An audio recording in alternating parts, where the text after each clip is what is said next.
Hello everyone, we've got an A-star geometric series question here from the end of a paper.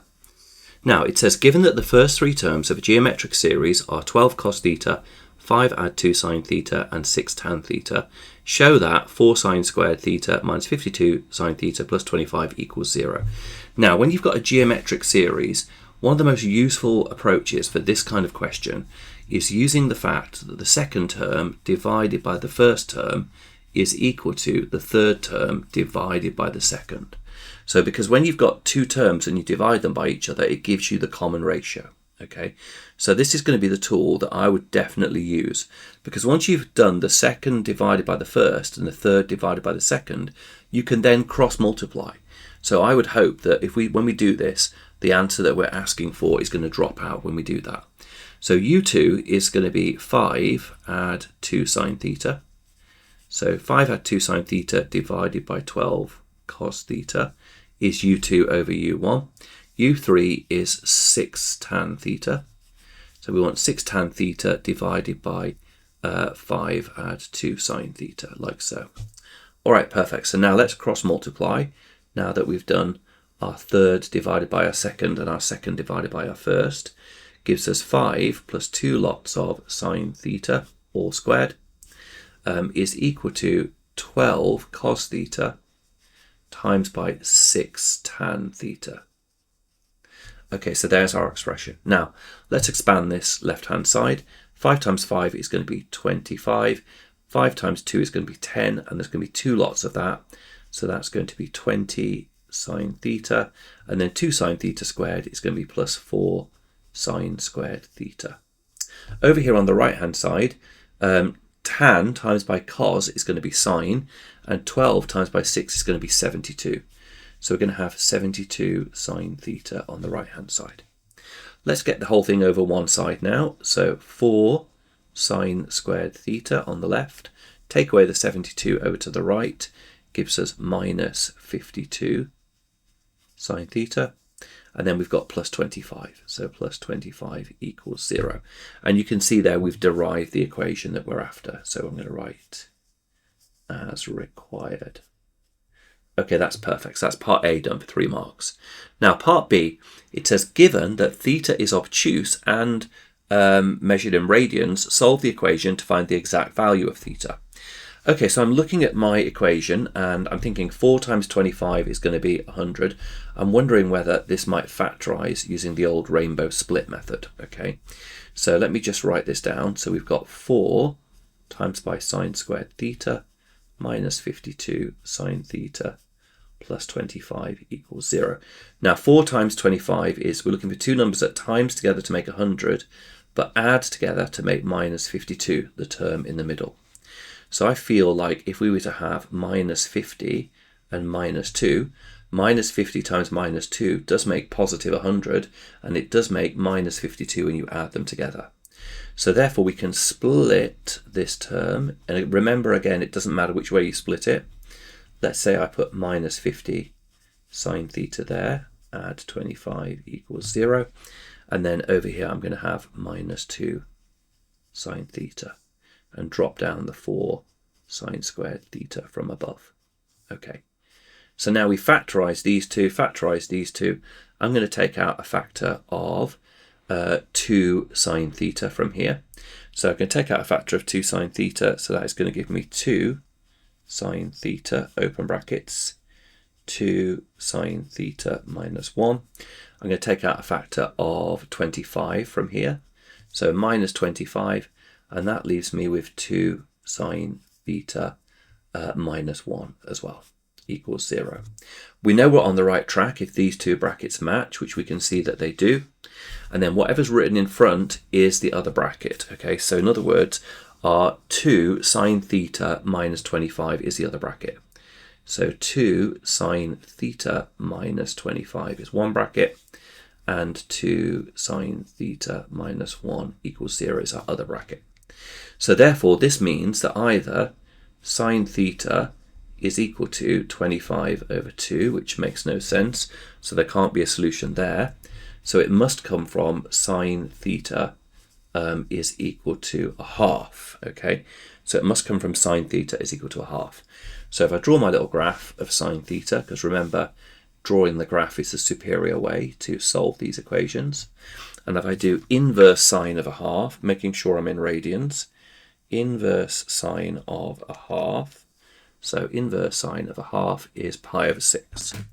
Now, we've got two solutions, pi over 6, and we've got 5 pi over 6. Now, we're told in the question that the angle theta is obtuse. So that means that we want, it means greater than 90. So there's our 90.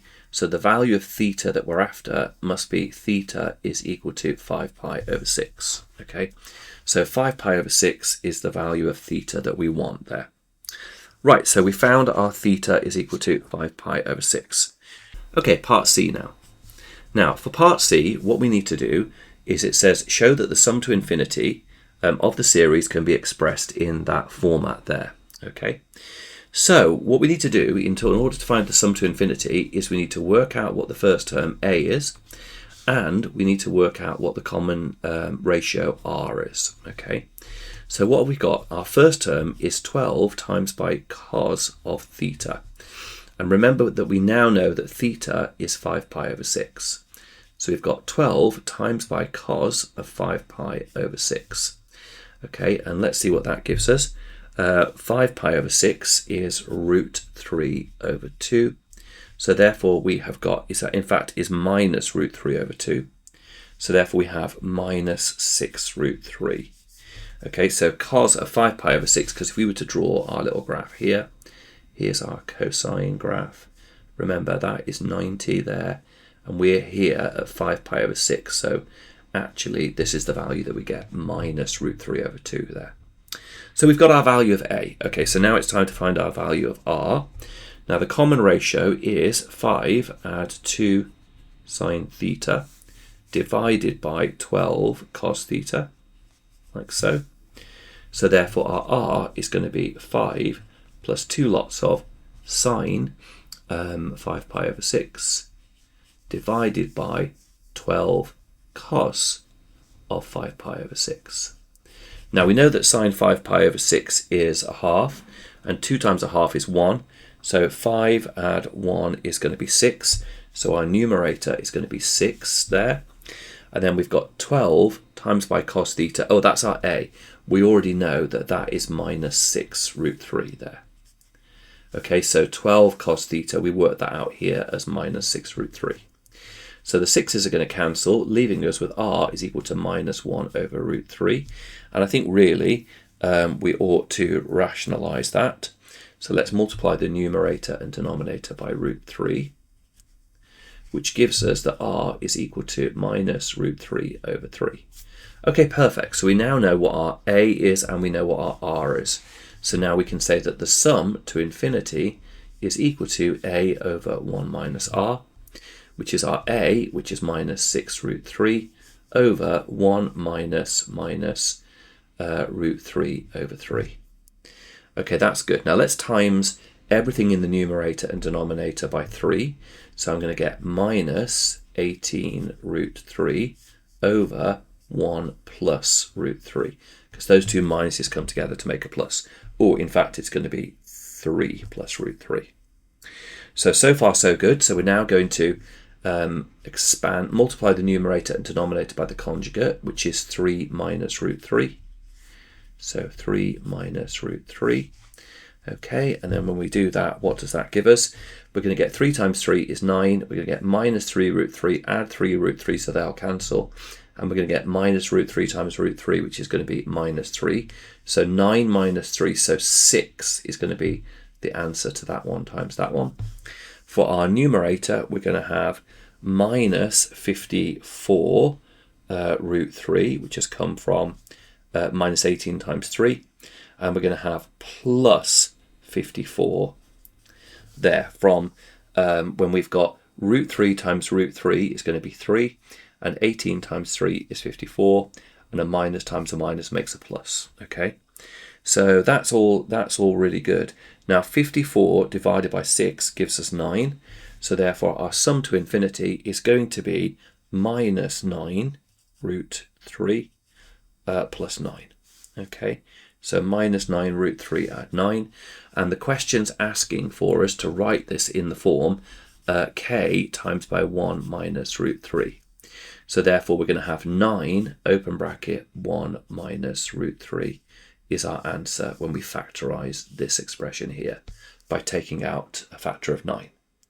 And that is that question done. So quite a tricky question there, definitely an A-star question on geometric series.